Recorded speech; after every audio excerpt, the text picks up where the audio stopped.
2008's The Dark Knight is one of the greatest comic films ever. It's a genre skin film in my opinion. For example, Ant-Man was a heist film with a superhero skin, and Dark Knight was a paranoid 1970s crime drama with a superhero skin. If that makes sense. I want to focus on one infamous scene.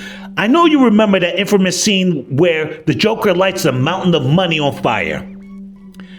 The Joker's triumphant. He just broke out of the Gotham Police Department and took Mr. Lau, accountant for Gotham's mob crew, with him.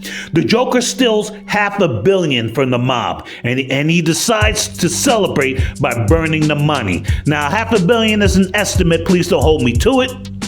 That is a mountain of money, and the Joker lit it on fire like a clumsy dad at a backyard barbecue. It is one of the most creepiest and most surreal looking scenes in cinema. You've seen characters burn money before, but that mountain of burning money epitomizes the Joker's mindset and motivations. Absolute chaos and anarchy. The Joker is so disassociated from society, societal norms, people, and the concept of social systems that allow people to be people. For better or worse, the Joker would rather see the world burn in the honest flames of anarchy. It is one of the most powerful scenes in the film. Christopher Nolan understands that the best films reveal character motivations through behaviors, actions, and physical mannerisms, not endless exposition. The scene of the Joker burning money reveals that the Joker is a murderous, sadistic, cruel, and a lost individual, and he loves it. He's on a psychological island of his own, showing us how crazy we are following the rules. We love the Joker, but this Joker is a monster and shouldn't be idolized. But we idolize him, and through confirmation bias, we see what we want. I can prove it. In that infamous scene, 2 horrific murders occurred. He burned Mr. Lau alive atop of that money pile.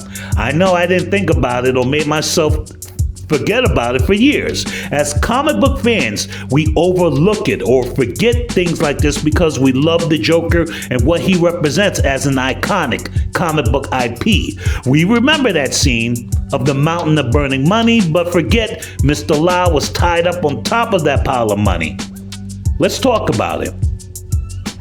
Hey, it's your boy Ace from pfadvice.com. Like, share, subscribe, get notified, hit the bell, leave a comment, join the movement. Thank you for subscribing. Now, before we get back to the cinematic mastery of Nolan's The Dark Knight and that scene of the burning money pile, I want to discuss cognitive disconnect, and confirmation bias with comic book fans. We don't agree on the facts in front of us, or acknowledge them sometimes. Let's briefly go back to 1989's Batman, directed by Tim Burton and starring Michael Keaton and Jack Nicholson. Remember that scene where Batman is in the Batmobile? He's in a chemical plant. The Batmobile is surrounded by half a dozen Joker's goons. A metal ball comes out of the wheel well of the Batmobile, clanks on the floor, and explodes. In the next scene, the Batmobile drives out as the chemical plant explodes. Listen, those goons are not alive anymore, but many fans want to view that scene very ambiguously. They don't want to see Batman as someone who unalives people. So they want to believe the goons got away. I've argued with people who believe that. Now back to The Dark Knight. Let's set the scene. The Joker is standing at the top of the money pile and jumps down.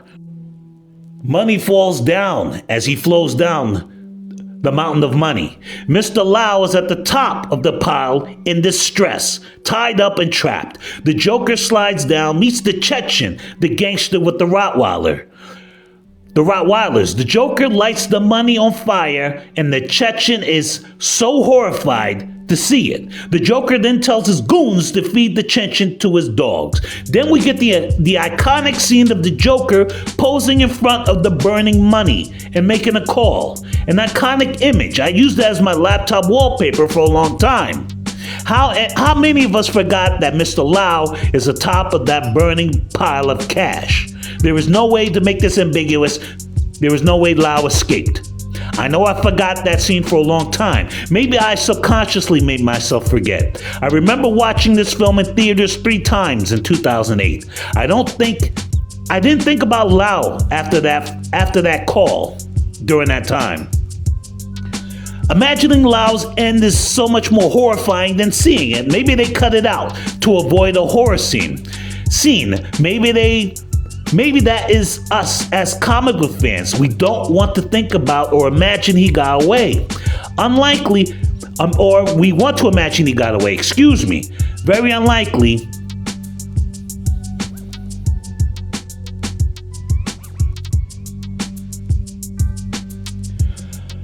Imagining Lau's end is so much more horrifying than seeing it, and maybe that is why they cut it.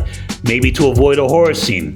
Maybe that is us as comic book fans. We don't want to think about that or imagine that it happened to him. Maybe we want to think he got away.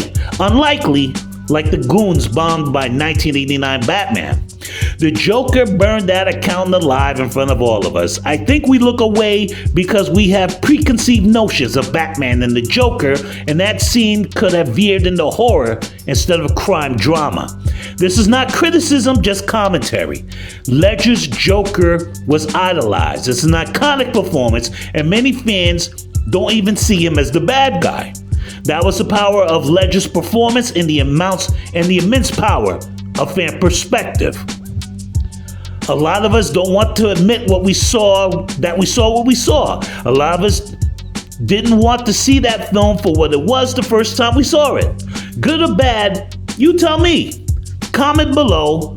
Thanks for watching.